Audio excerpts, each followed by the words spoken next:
Please join me in singing our opening hymn, number 1008, When Our Heart is in a Holy Place.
Welcome to the Community Church of Chapel Hill Unitarian Universalist Virtual Sunday Service. My name is Susan McDaniel. I'm a member of the Worship Associates Ministry here at the church. I want to welcome all of you to our online Sunday service. Whoever you are, whomever you love, however you came to worship with us today, you are welcome here. Please join me in reading the Chalice lighting words for this morning. In this time of social distancing, with no hugging allowed, remember the warm embraces of the past. Hug your friends, if only virtually. Greet strangers and friends alike, as we long to hold one another again. Today's opening reading is adapted from the book Hug Time by Patrick O'Donnell. There once was a kitten so filled with love, he wanted to give the whole world a hug. Hug the whole world? Would that make it better? So he made a list and checked it twice, a hug to-do list.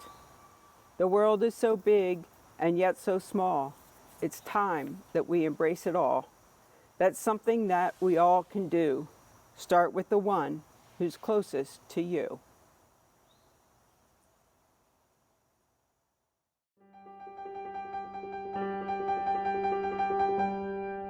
Reach out and touch somebody's hand.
Good morning. This is Reverend Thom Belote here in the sanctuary, here with my brand new COVID haircut. And before we go into joys and sorrows, I want to take a moment to recognize and show appreciation for the new art in the sanctuary.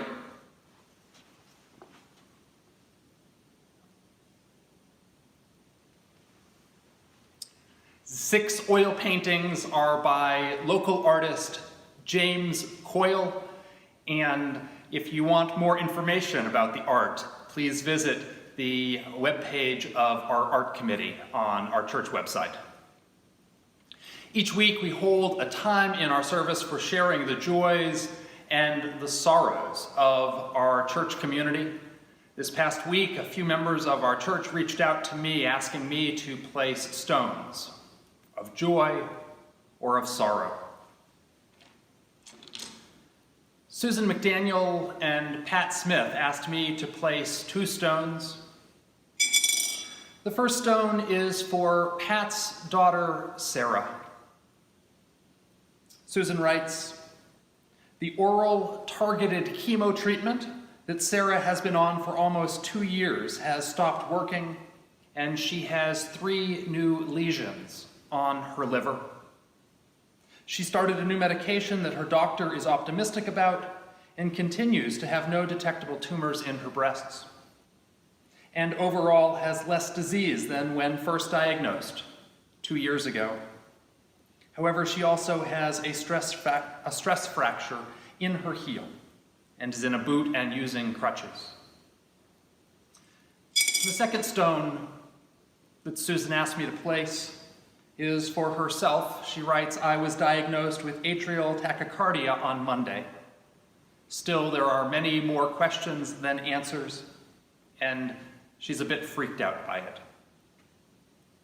We hold Susan and Pat and Sarah in our concerns this morning. The next stone is placed for Leela Lackey and Hugh Heldenbrand. Leela writes, "Hugh and I wanted to share a mixed joy and sorrow. I am excited about my new job as an assistant professor at the Clemson Center for Human Genetics, but the Lackey-Heldenbrand family is sad that they'll be leaving Chapel Hill for Greenwood, South Carolina. They will miss us all. But the silver lining of the pandemic is that there is virtual church and that they will be able to continue to be a part of our church community virtually, even after they move." Leela and Hugh, you've been such a wonderful part of our church community, and we look forward to continuing to have you as a part of this community online. Final stone this morning is for all those joys and sorrows we hold in our hearts that were not spoken this morning. Since this morning's service is about hugging, let us pause for a moment of meditation. Pause for a moment so as to embrace one another and to embrace all that is our lives. We embrace those in our church community who face uncertainties of health. May they feel held in this time. We embrace those whose loved ones face illness. We embrace children, parents, partners. May they feel held in this time. We embrace those in our community who struggle with loneliness, with sadness,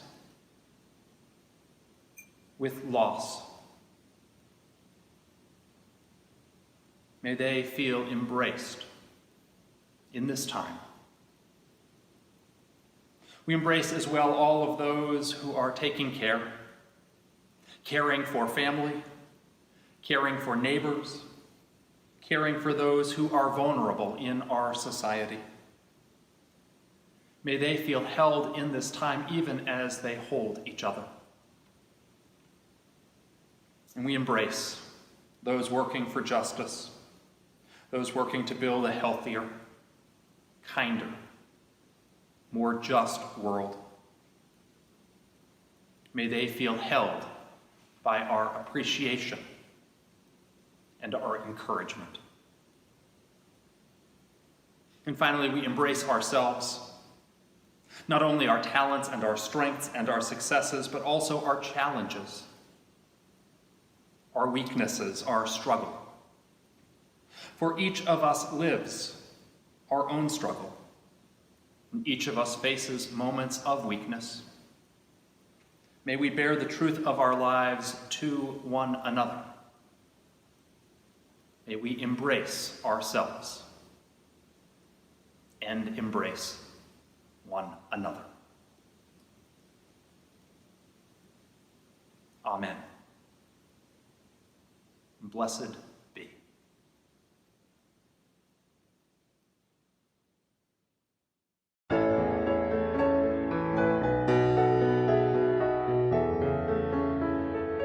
Love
When I was in 8th grade, there was a point at which I became so depressed that I ended up having to spend one night in a psych ward.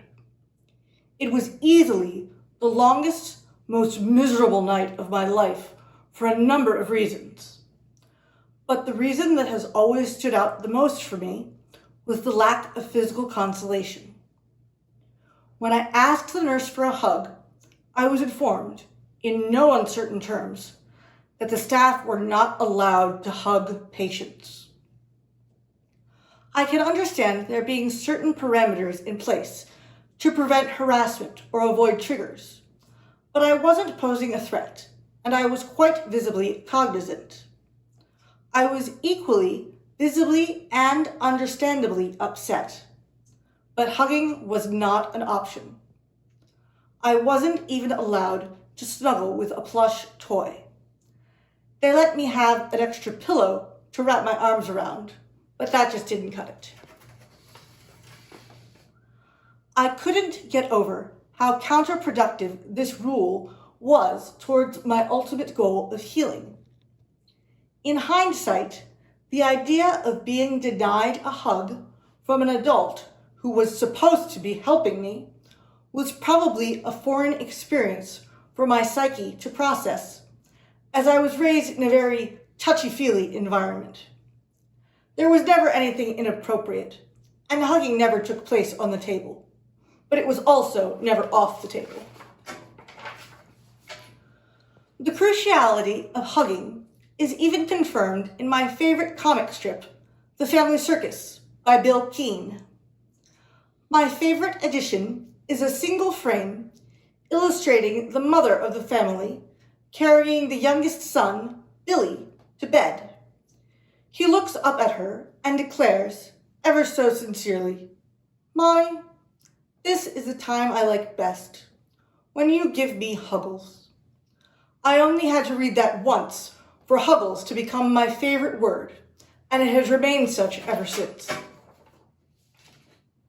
It wasn't until my freshman year at Guilford College that my inclination to embrace physical embrace was vindicated, when I was fortunate enough to attend Guilford at the same time as the son of Dr. Patch Adams. Patch's motion picture biopic came out in the early 90s, with Robin Williams cast as Patch, who, since the 60s, has been trying to revolutionize the healthcare paradigm by treating the patient by whatever means is most beneficial for all concerned, instead of just looking at the results of a singular biopsy, writing a prescription, and saying, "Here, take this and call the triage line tomorrow if things don't improve."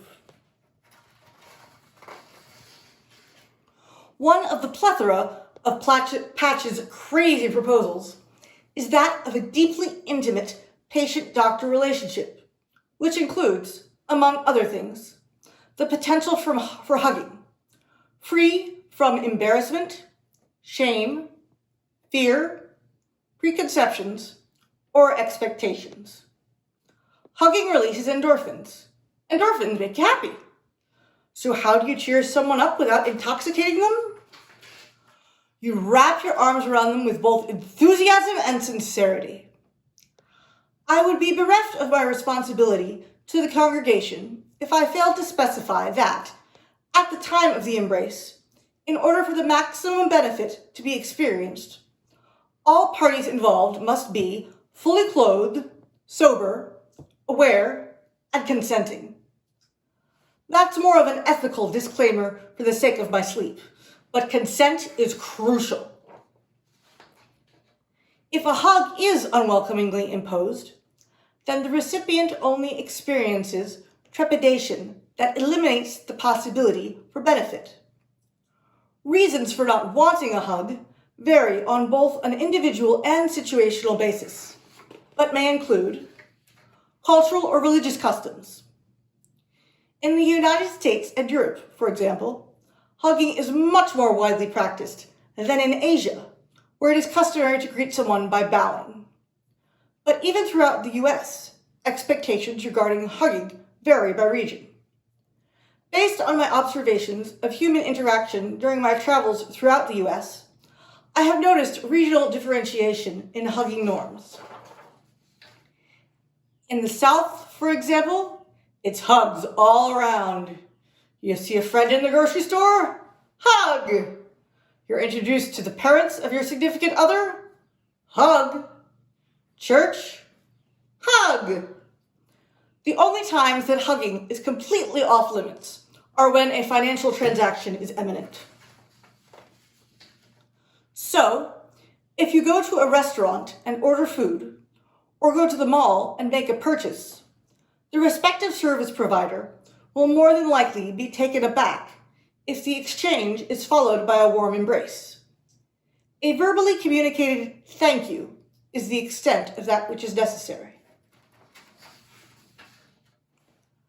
Another factor that might contribute to a person's disinterest in hugging is PTSD, resulting from rape or previous experience with otherwise unwelcome physical contact.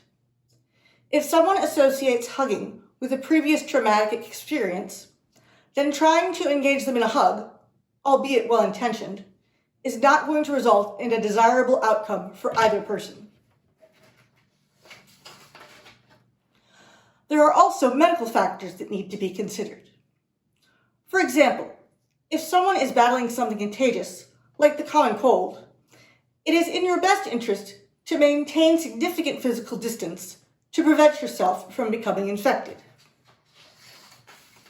This is actually quite thoughtful, as you are also preventing the other person from being riddled with the completely misplaced guilt they might experience if you caught their cold.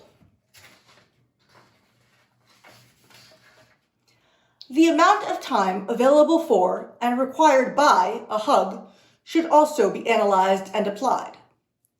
If someone is frantically trying to get out of the house for a meeting, for example, you might have to settle for a quick squeeze.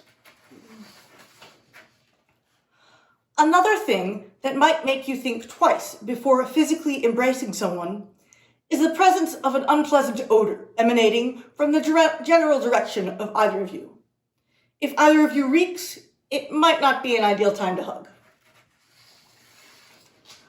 The final reason that I could possibly fathom for not hugging is if the intended recipient of the hug is either not in the mood or is just not into hugging. This is certainly not something to which I can authentically relate, but I make every effort to consider all possibilities. Some individuals actually have sensory-related diagnoses that make hugging psychologically unbearable and even physically painful. It would be disrespectful of me to pretend to know what that feels like adequately enough to be able to expand upon the topic. But I know that it's a thing, so it would be equally disrespectful of me to disregard its reality. There are also certain situations in which a hug might come across as an inappropriately overly enthusiastic mode of communication. For this reason, before initiating a hug, it is important to read the room and determine, is the general atmosphere conducive to hugging? Is the intended recipient of the forthcoming hug in such a state that they would welcome a hug? Is the nature of the relationship with the potential recipient such that a hug would be socially acceptable? Is there enough physical space to engage in a hug without getting in the way or causing physical damage? These are just some of the stipulations that must be considered and respected when deciding whether or not to hug. For most people, this analysis is automatic. But for many, it is a learned process which requires practice and conscious execution. Some people don't even like to participate in the traditional exchange of a hug. But there are acceptable alternative ways that they are able to reap the benefits of a hug without having to engage in person-to-person physical contact. Enter Dr. Temple Grandin. Among her numerous accomplishments is the invention of a squeeze box. Because of the nature of her autism, Temple does not like to be touched by other people. But she recognized that she needs some form of physical input to help her calm down when she is anxious or afraid. So, she invented what is now known as a squeeze box. It is a wooden box large enough to accommodate a full-grown adult. Said adult lays down in the box and then adjusts the sides of the box in such a way that simulates a hug. This allows the user the benefits that result from the physical sensation of a hug without having to simultaneously try to regulate their natural discomfort with physical human interaction. For people who do not like to be hugged but are unable to afford a squeeze box, which can cost over $11,000, there are other socially acceptable alternatives to hugging. This is especially relevant with the current worldwide pandemic, which requires all of us to reconsider previously practiced socially normative physical interaction.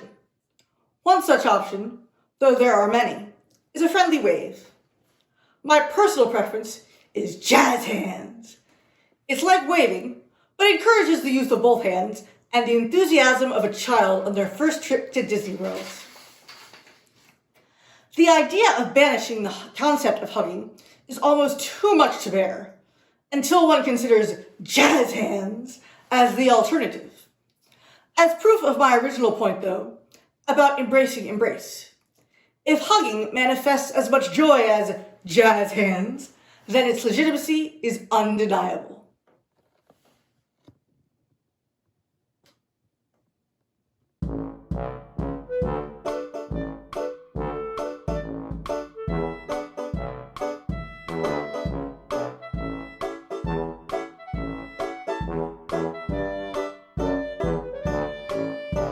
I'd like to give the world a hug in one giant embrace.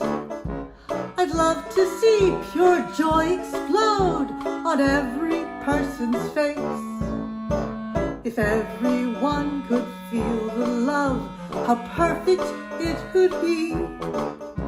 We'd protect each other from harm and be safe company. I'd love to see us all for once, hugging without a care. Forever we would all feel love, if hugs we would all share. Give your friend a hug, hug your family too. Others are less inclined to want a hug from you. Hugs should extend beyond the home and be shared publicly with utmost sincerity and enthusiastically. Unabashed hugging could bring more love and harmony. For the best hugs, use both your arms. The truth is plain to see.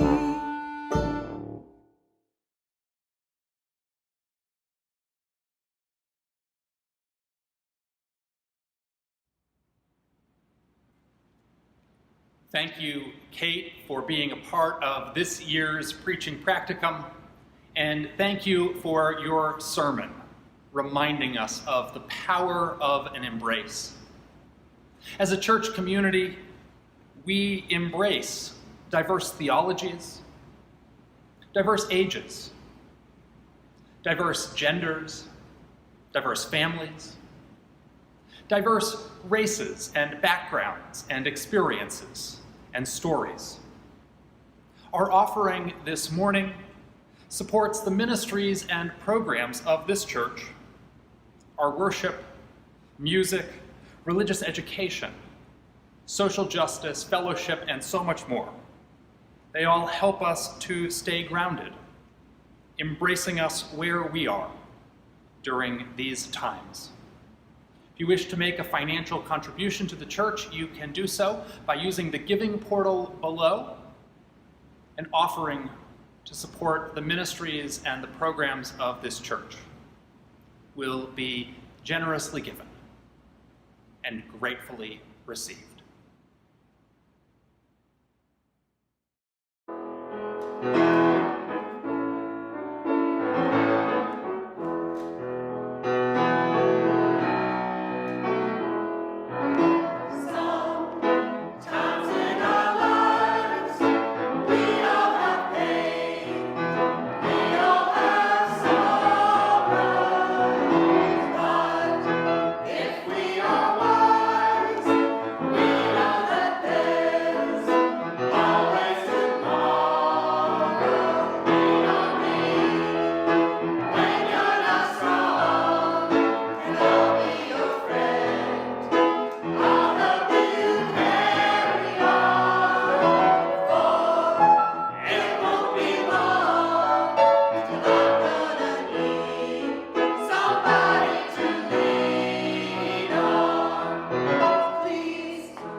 Please join with me in the words by which we extinguish the chalice.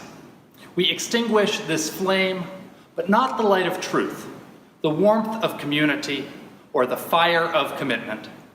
These we carry in our hearts until we are together again.